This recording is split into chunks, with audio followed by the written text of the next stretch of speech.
آپ کا اصل ساتھی اور آپ کا صحیح تشخص آپ کے اندر کا انسان ہے۔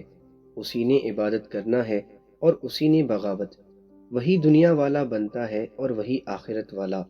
اسی اندر کے انسان نے آپ کو جزا و سزا کا مستحق بنانا ہے۔ فیصلہ آپ کے ہاتھ میں ہے۔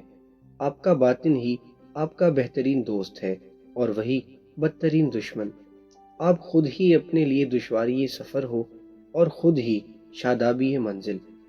باطن محفوظ ہو گیا تو ظاہر بھی محفوظ ہوگا۔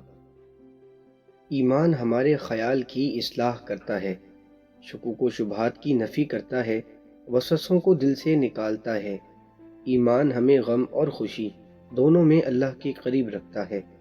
ہم ہر آزمائش میں پورے اترتے ہیں اور ہم جانتے ہیں کہ خوشیاں دینے والا ہمیں غم کی دولت سے بھی نواز سکتا ہے۔ اللہ تعالیٰ اپنے بندوں کو دولت یقین سے محروم نہیں ہونے دیتا۔ اسلام میں داخل ہونے کے بعد اگر کوئی یہ دعویٰ کرے کہ وہ دوسرے مسلمانوں پر فوقیت رکھتا ہے تو اسے غلط سمجھیں۔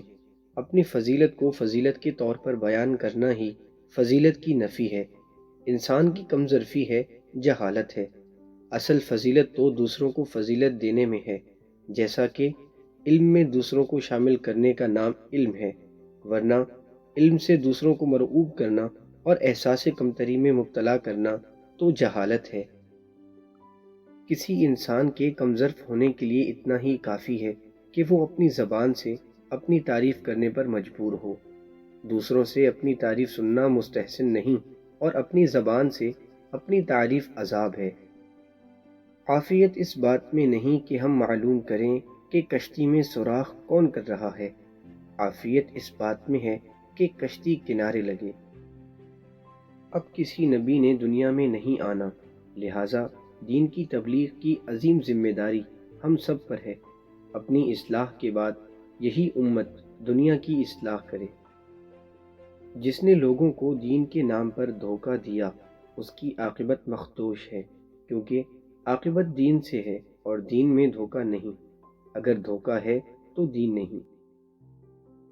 جو شخص اس لیے اپنی اصلاح کر رہا ہے کہ دنیا اس کی تعریف و عزت کرے، اس کی اصلاح نہیں ہوگی۔ اپنی نیکیوں کا صلہ دنیا سے مانگنے والا انسان نیک نہیں ہو سکتا۔ ریاکار اس عابد کو کہتے ہیں جو دنیا کو اپنی عبادت سے مرعوب کرنا چاہے۔ جب تک مخبر صادق صلی اللہ علیہ وآلہ وسلم کی صداقت پر اعتماد نہ ہو، ہم توحید کی تصدیق نہیں کر سکتے۔